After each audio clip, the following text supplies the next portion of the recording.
Howie finally calling in? Not yet. Oh, speaking of Howie, and I was talking about Green Day. Well, they were on Reprise Records, which, was headed by Howie Klein back in the 90s.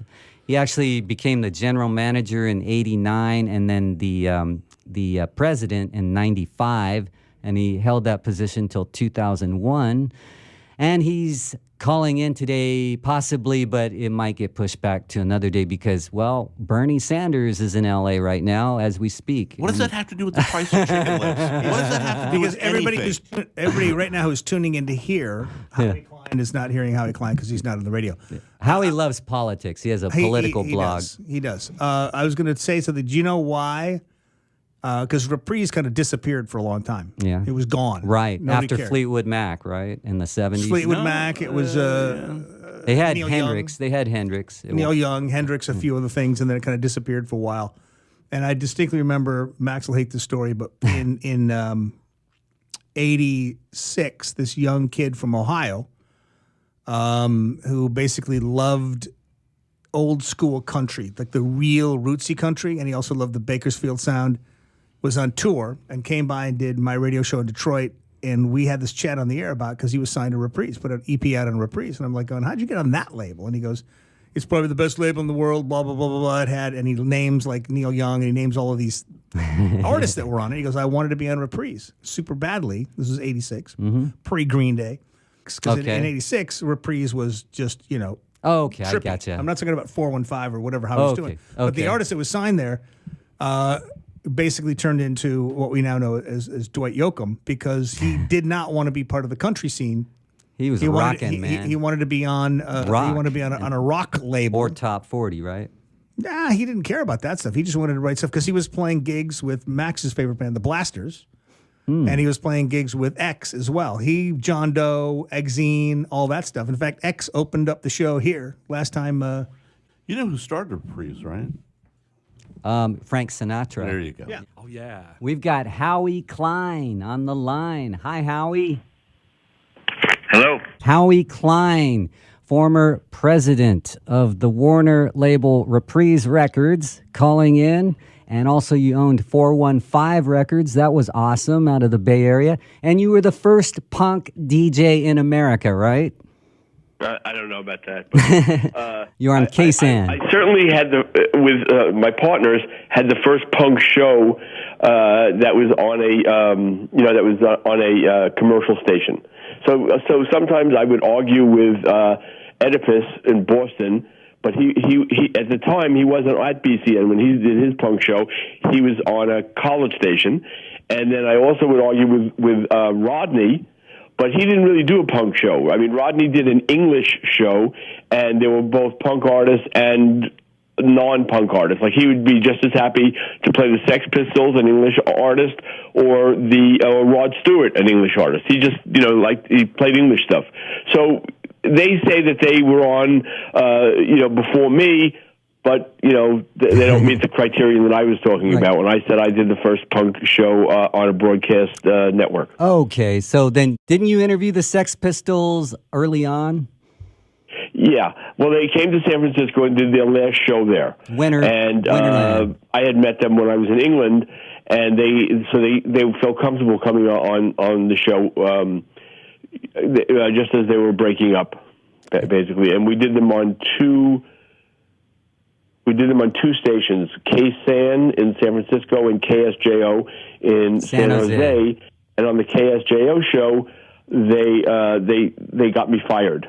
Oh, really? Using lots and lots of dirty words and stuff. Wow. And so the program director of the station got so much pressure from the community that he had to do we have to let you go for a couple of weeks and then we'll hire you back on again. Howie, we're only going to talk for about 10 minutes today, but I want to know if you can do this show in 2 weeks on next, coming up in 2 Saturdays at 3 p.m. In theory, absolutely yes. Okay, we'll just kind of pencil it in for now because I would like to have a full interview about your career because it's fascinating. Happy to do it anytime. Awesome, because you... I wrote you a note, actually, and the key is to call me. Okay. So you left your phone number in the note? Yeah. Okay. Were you by any chance at Bernie Sanders today in L.A.? No, I wanted to go to Bernie Sanders today. It's not even that far from where I live. Yeah. Then I couldn't go because of your show. I know you're a writer and you're busy. I'm a writer too, and so's Max Tolkoff. So we know what it's like to really get into writing and keep on writing. Was it for your blog, Down with Tyranny? Yeah, I was writing something, and just you just sort of get absorbed into it. You forget where you are, what planet you're on, what time it is, what day it is, right? And you're just there in the writing. And then I looked up, and I think I was supposed to call a little while ago. That's why I wrote you this note telling you that. Okay, you probably didn't see it yet. No, in fact, I'm sure you didn't see it because you didn't realize I left you my phone number. Right. But what I said basically is that all of the radio shows that I do with people, they all know after hard experience that unless they call me, it doesn't happen because I never remember. It's the same with conference calls. Okay. I never remember to get on a conference call. All right. Well, how about with Nicole Sandler? She calls me every time. Oh, is that right? Every Thursday night? Every Thursday, yes. Every Thursday she calls me. And all the ones I do, they call me just because I'm, like I said, I just get absorbed into what I'm doing. I know you're on the Real News Network sometimes as a guest. That's a really cool show. I like that. Or the network. Yeah, they are. That is a thing. In fact, now that I think about it, I think I'm supposed to do like a on camera interview with them. I don't know if I guess it must be coming up because that. But I saw, one interview, you just cracked me up like it was in 2006. You were talking about the 2000 election. You were almost going to vote for Nader, but Al Gore had convinced you maybe that, the election had gotten close, so you went with Gore, and you were explaining how you hated Lieberman because he was a phony, total fraud, like a Republican. Yes. And that's funny because today I was writing for my blog a thing about comparing Joe Lieberman with Joe Biden. Yeah. Because to me, they were always the same person. There was literally no difference between Joe Biden and Joe Lieberman. They were exactly the same. Right. The difference now is people say, "Oh, Joe Biden must be great because he worked for Obama or he was vice president for Obama." But no, he was terrible.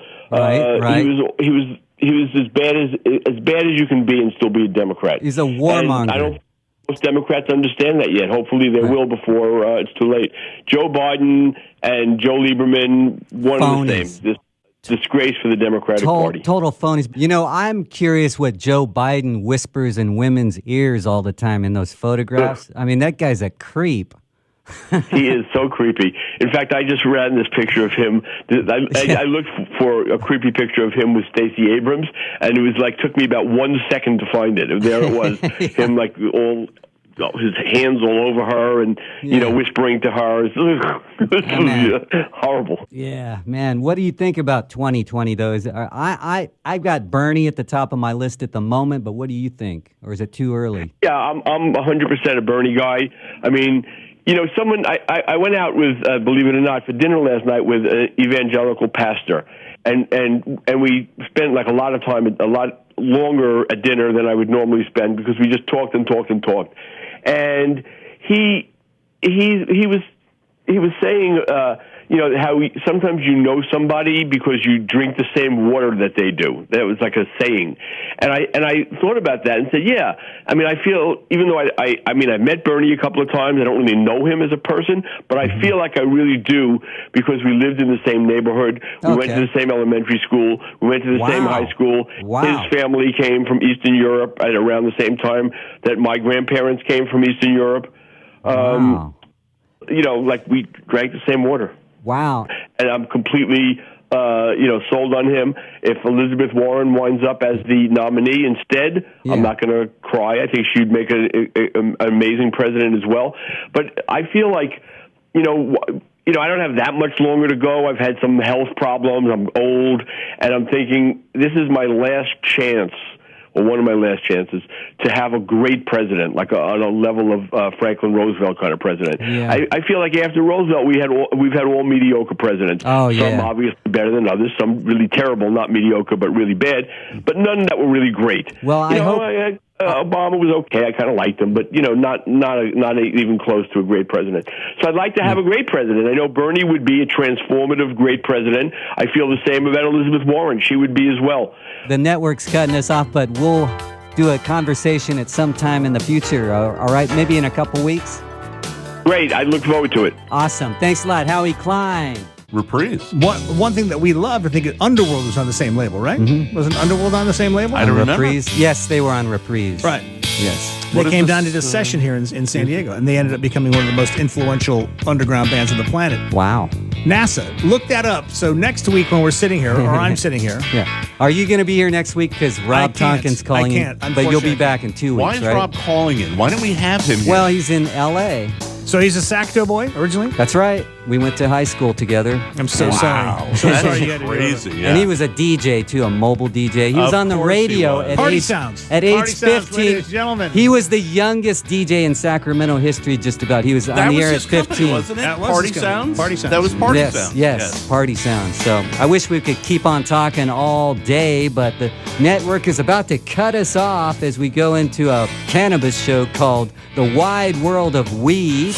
Coming up next on WSRadio.com.